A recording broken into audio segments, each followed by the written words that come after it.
kotse ba? Feel kotse na. Kung compact crossover ang hanap nyo, aba, magsasawa kayo sa choices na makikita nyo dito sa Pilipinas. May Japanese, American, European at Chinese brands na pwedeng pagpilian. Siyempre, hindi pa uhuli ang Korean entries para sa mga fans ng K-pop, as in, K-popoging tulad ko. Siyempre, kasama na dyan ang Kia with the Sportage. Uy, baka nagtataka kayo kung ano yung pronunciation. Sa ibang bansa, Sportage, Sportahe, Sportage. Or dito, Sportage. Kung hindi nyo pa nababalitaan, nagkaroon na ng global premiere ang 5th generation ng crossover na ito. Mas maangas na ang itsura at may additional equipment pa. Isa lang ang ayoko dito sa bagong Sportage eh. Wala pa dito sa Pilipinas. Kia Philippines, baka naman, pwedeng paspasan nyo ng konti yung pagdating niyan dito. Di ba, Sir Manny? Anyway, habang hinihintay natin ang Philippine launch, ito muna ang PhilCoche's Quick Look at the 2022 Kia Sportage, presented by me, your K-Popable host, Stanley Chi. Like nyo na itong video namin and subscribe to our YouTube channel. Of course, click nyo lang yung bell icon sa ibaba para mauna kayo sa aming latest videos at para lagi kayong updated sa full specs, latest pricing at news tungkol sa Kia Sportage. Puntahan nyo lang ang aming PhilCoche Car Guide. Just click the link in the description below. Simulan na natin sa exterior dimensions.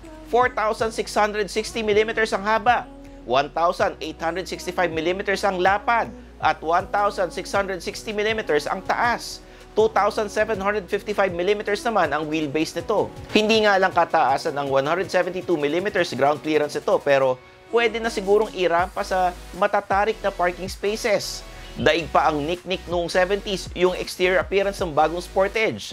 Napakarami kasing character lines. Ito yung bunga ng Opposites United design na sinasabi ng Kia. Pinagtulungan pa yan ng design network ng Kia sa Korea, Germany, US at China. Sa kabilang banda, mas inukit na ang itsura kumpara sa outgoing model kaya gumwapo, parang yung before and after pics ko sa gym. Andyan pa rin ang signature Tiger Nose na mas streamlined na ngayon at nasa ibabaw ng pinalaking grille. Napapaligiran niya ng LED projection headlamps at boomerang-shaped daytime running lights. May LED fog lamps pa sa front bumper. Napaka-sporty ng profile dahil sa body cladding. At yung blacked out roof, may kasamang rails na pwedeng kabitan ng carrier. Sa likod, LED pa rin ang rear lamps sa magkabilang gilid ng tailgate with matching spoiler pa yan sa taas. Depende sa variant, iba-ibang size ng alloy wheels. May 17, 18, and 19 inches. Uy, hep hep hep, commercial muna. Naghahanap ba kayo ng hottest promos and deals for brand new cars na nasa Pilipinas? Meron yan sa philcoche.com. Mainit-init pa at sigurado, andyan ang affordable dream car mo. Siyempre, iba na rin ang itsura ng interior. Mas premium na ang dating, pero up to 5 occupants pa rin plus cargo ang kasya.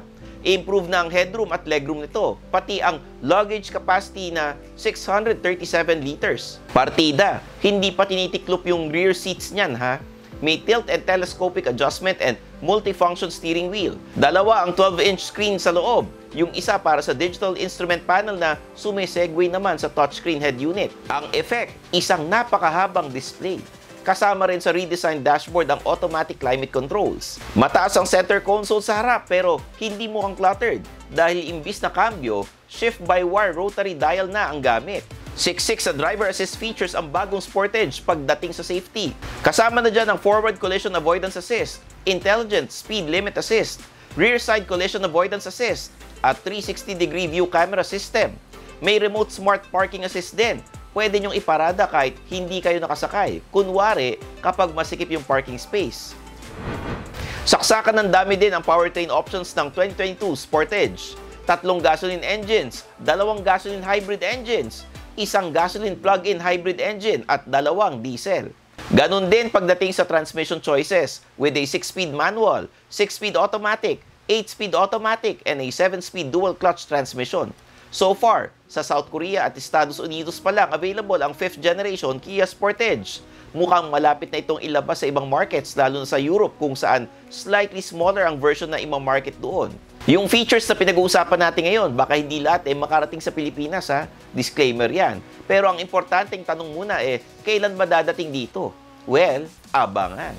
At yan ang PhilCoche's Quick Look at the 2022 Kia Sportage. This has been your host, Stanley Chi, ang inyong senpai ng turbuhan na nagpapaalala sa lahat. Uy, i-follow nyo naman ako sa mga social media accounts ko. Meron akong Twitter, Instagram, Facebook page. Meron akong TikTok, tsaka meron akong YouTube.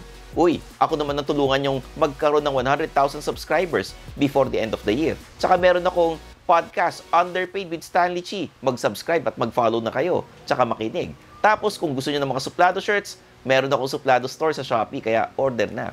So paano ba yan? Kita-kits tayo sa next video dito lang sa Philcoche. Bye-bye! Thanks for watching! For the latest news, reviews, and anything you want to know about cars and car ownership, visit philcoche.com. Follow us on YouTube, Facebook, Instagram, and Spotify para hindi ka huli sa usapan. Tandaan, kotse ba? Philcoche na!